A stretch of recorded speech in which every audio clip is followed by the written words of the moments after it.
zanedbateľná čiastka v porovnaní s tým, že o život prišli 4 ľudia. Posúdenie príčiny Nobelovej tragédie v OSN Lehočany vyšetrovateľia predložili aj Národnej diaľničnej spoločnosti.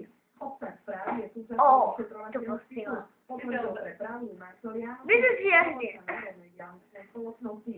Keďže storiky boli postavené tak, ako boli nakreslené, je možné, že pochybil aj staví.